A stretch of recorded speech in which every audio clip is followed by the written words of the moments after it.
Сәлем баршаңызға. Арнама қош келдіңіздер. Мен бүгін сіздермен бірге королевский үйлерден жебе құрағын құраймын. Ол үшін бізге 6-да 6 болатын, 6-да 6 сантиметр тұратын құрақ көзі қажет, және 6 штук тұмарша қажет. Және де королевский үйлерден 4 сантиметрлік екі түрлі мата жолақтар қажет болады. Сіздер өздеріңізге ұнаған түсті таңдай аласыздар. Мен көк жолақты және ақ жолақты таңдадым. Жебе құрағын құрап бастаймын. Міне 6-да 6 құрақ көзіне бірінші ақты былай тігеміз.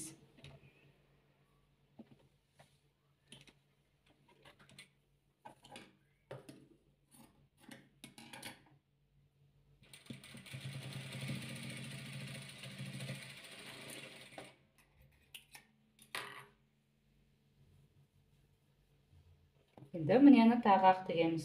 Құрақтың басында бастағанда аяғында міндетті түрде закрепка береміз.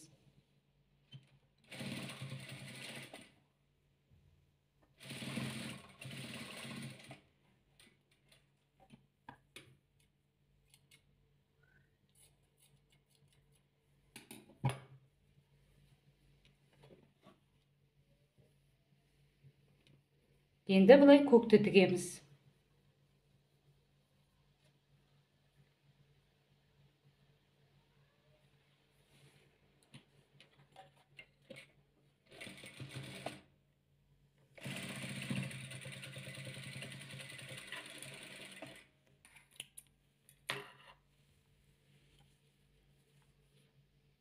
Енді біз бұлай көкті тігеміз.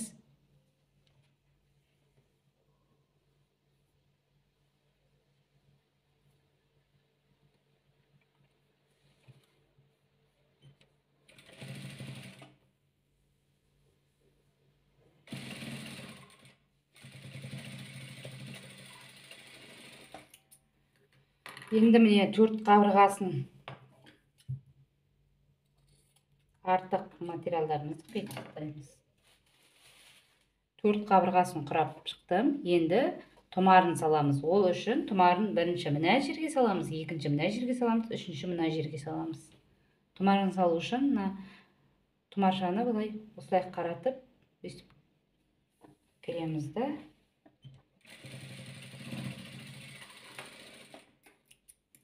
Міне тұмарымыз салынды. Енді мына ағына саламыз тұмарын.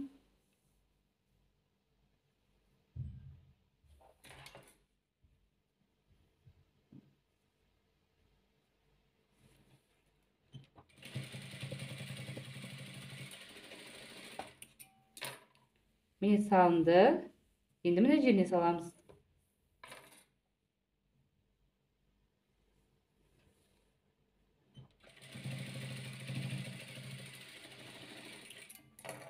Міне 3 жағына салып болдық.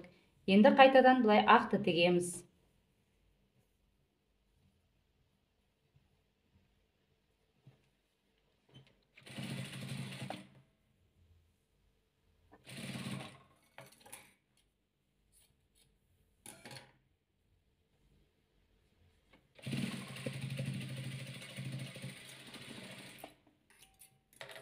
Міне ақты тіктім. Енді бұлай ақты тағы тігеміз.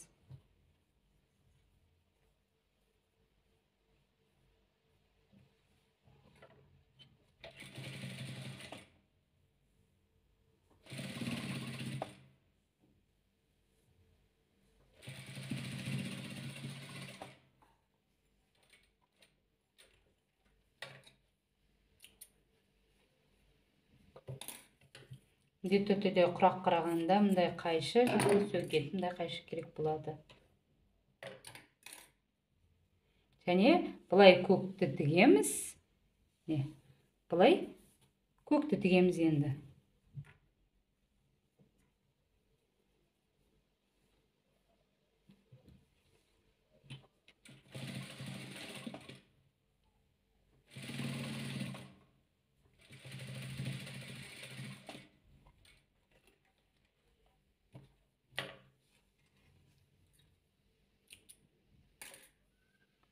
Енді бұлай қиямыз ровно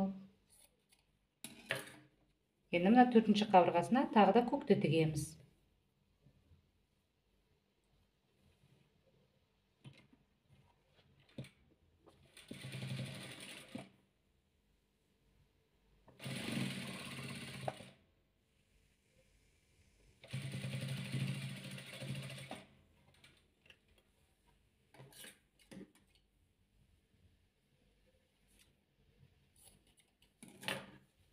Енді қайтадан тұмар саламыз. Мына аяқ шетіне, мына аяқ шетіне, мына аяқ шетіне.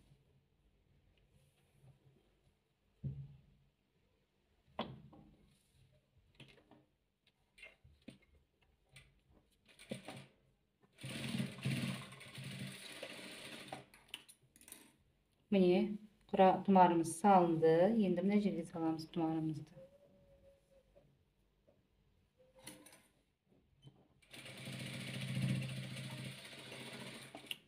Тұмарымыз салынды, міне. Енді мына жеріне саламыз тұмар.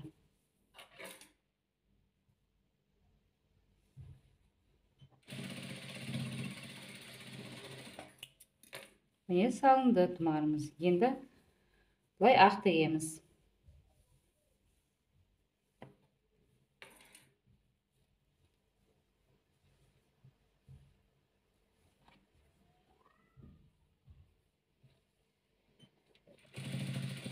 Бұл құрақты тігіп үйреніп алсаңдар, әртүрлі жастықтар, әртүрлі нәрселер тігуге болады.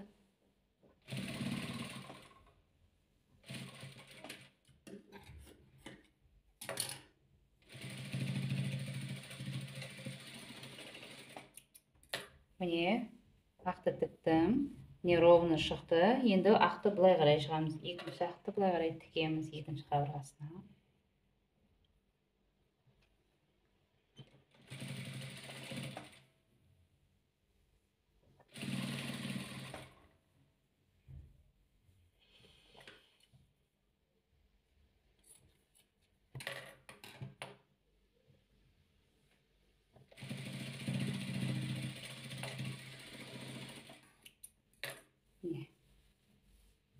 Енді көк тігеміз былай қарай.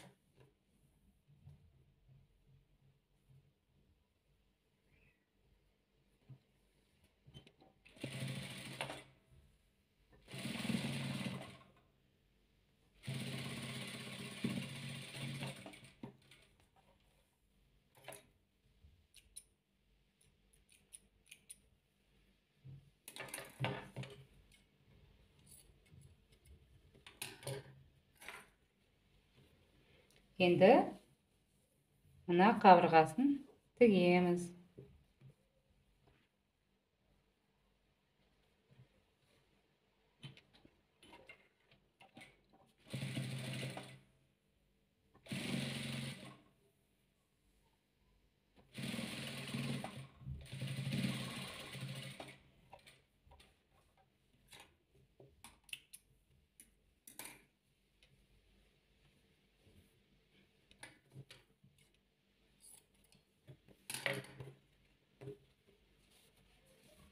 Енді міне құрағымызды. Осындай болып шықты. Міне біз жебе құрағын құрау үшін осындай 4 данасын құрап қойдым. Енді бұл жебе құрағын қалай шығу үшін, бір-біріне қалай бекіту үшін көрсетемін енді. Ол үшін мынаумен мынаны осылай қайымыз, тігеміз.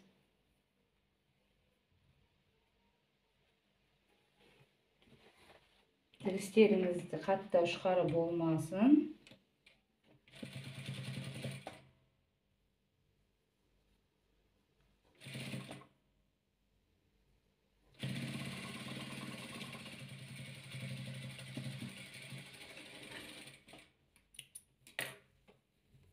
Міне, мындай болып шығып келе жатыр. Енді келесін құрап тігіп жүреміз.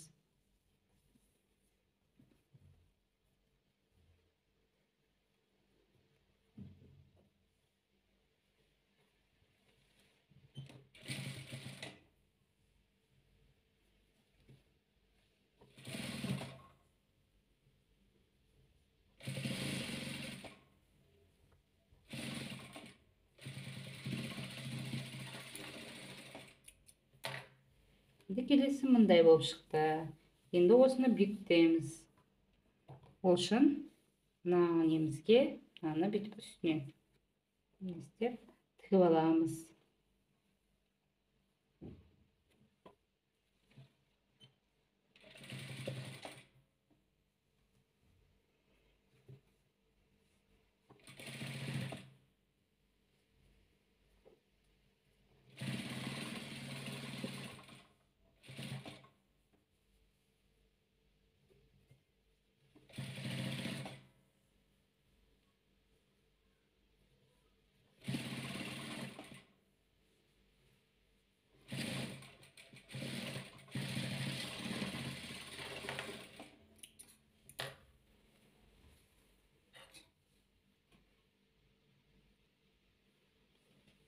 Міне жебе құрағымыз дайын болды. Міне осылай болып шығады.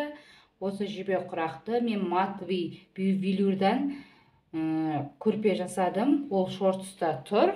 Содан қарауларыңызға болады. Ал бұл королевский велюрдан жебе құрақ. Достар, келесі мастер-класты жіберіп алмау үшін лайк басып, каналға тіркелуді ұмытпаңыздар.